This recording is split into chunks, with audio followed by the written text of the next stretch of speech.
On the Appalachian Trail, the oldest mountains in the world, you're never supposed to leave the path. I did, and I found what was waiting for those who do.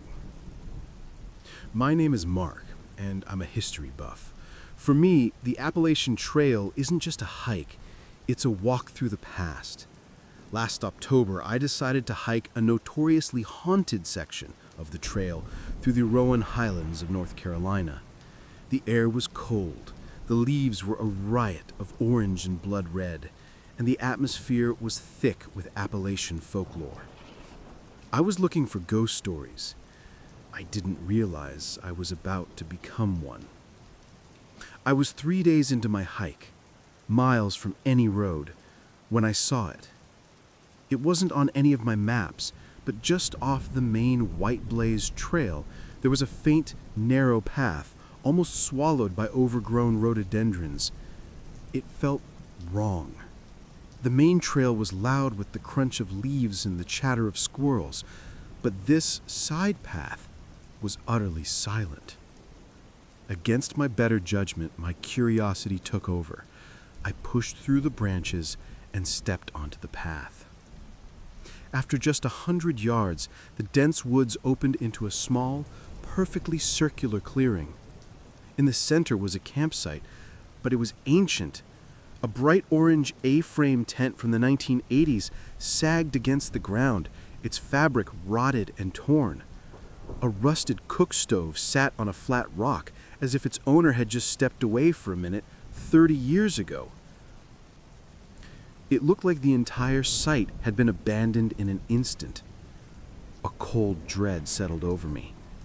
This wasn't a campsite. It was a tomb.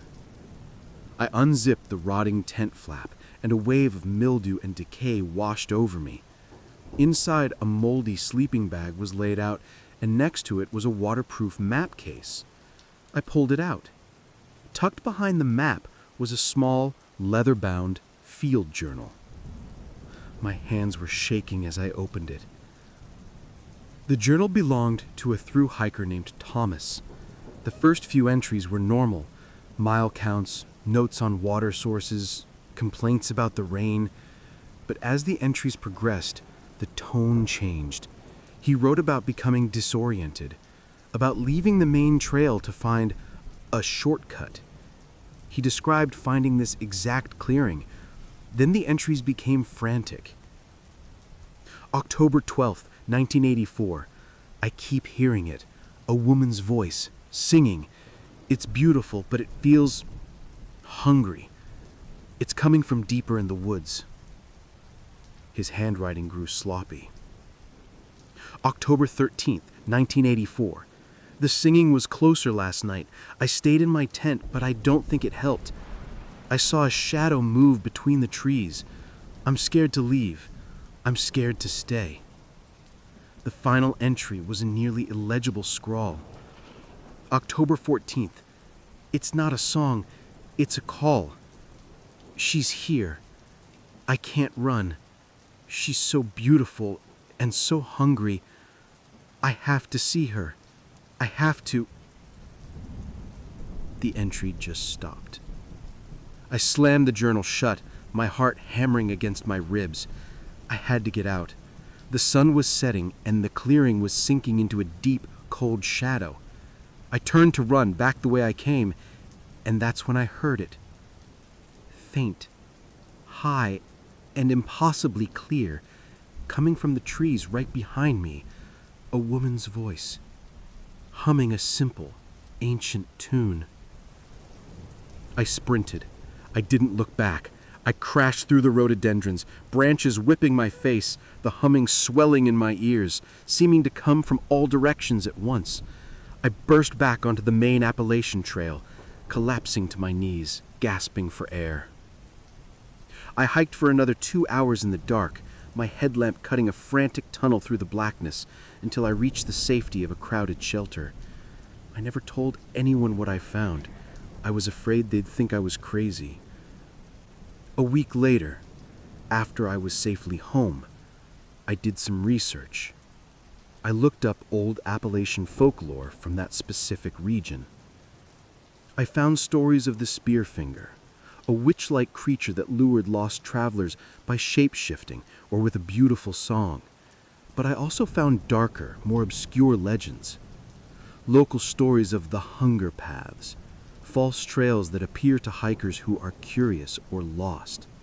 They say the mountains themselves are alive and that they get hungry.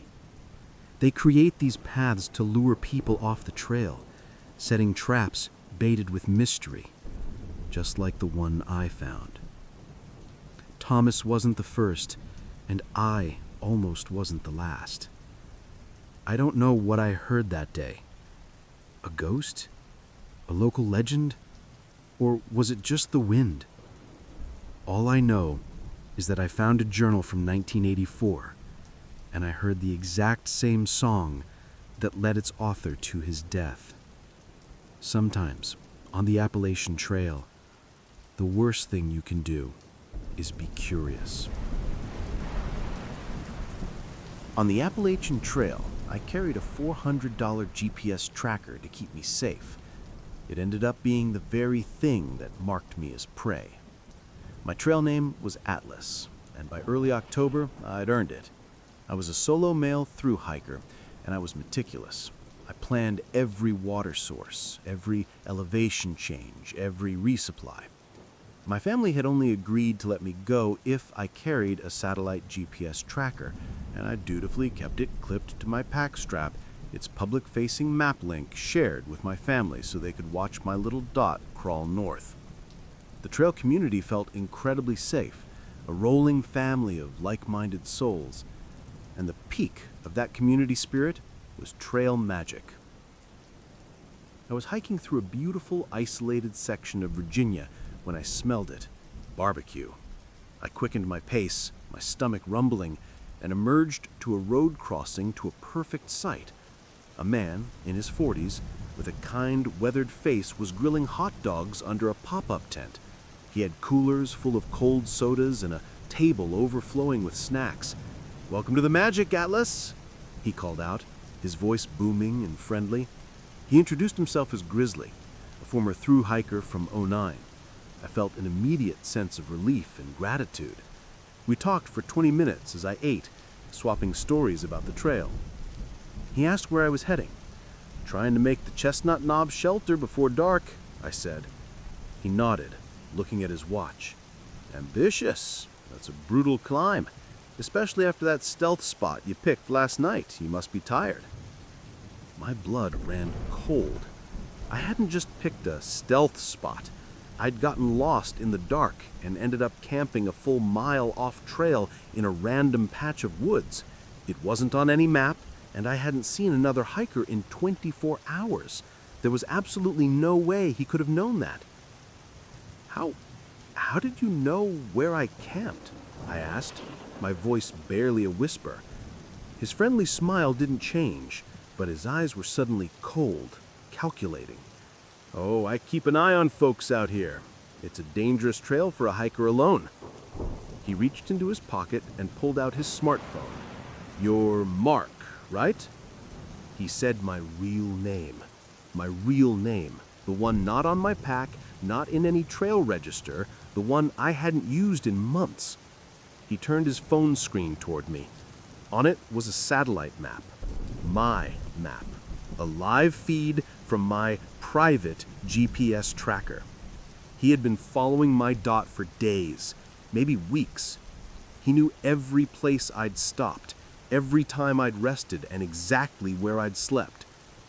"Your tracker's public link is pretty easy to find if you know where to look," he said, his voice dropping the friendly Grizzly persona. "You shouldn't advertise like that, Mark. Someone dangerous might find you." The implication hung in the air, thick and suffocating. "I found you." I felt like I was gonna sick. This wasn't trail magic. This was a trap. "Thanks for the food," I managed to say, my hands shaking as I clipped my pack. "I have to go." "You sure?" he said, his voice once again friendly, mocking me. "It's a long way to the shelter. You're hiking at about 2.1 miles per hour. You won't make it before 7 p.m. I could give you a ride to the next gap. It'd be faster, safer. He knew my pace. He had been studying me. I didn't answer. I just turned and walked, plunging back into the safety of the woods. I didn't run. You never run. It invites a chase. But I walked faster than I ever have in my life. The moment I was out of sight, I dove behind a boulder, my fingers fumbling with my GPS tracker. I frantically navigated through the menus, changing my map link from public to private, turning off all social sharing. I felt so stupid, so violated. The one device meant to be my lifeline had become a beacon for a predator. I didn't go to the Chestnut Knob shelter. I couldn't. What if he knew where it was? What if he was waiting for me? I hiked until it was pitch black, then pitched my tent 100 feet off the trail in a patch of thorns, my heart pounding at every snapped twig.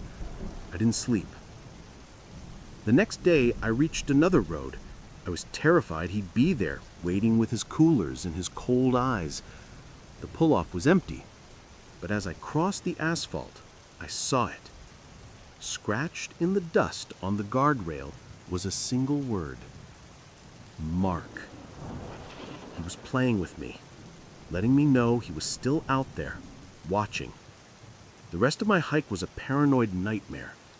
The Appalachian Trail was no longer my home. It was his hunting ground. And I realized the scariest monsters in the deep woods aren't the ones from Appalachian folklore. They're the ones who know how to use your own technology against you.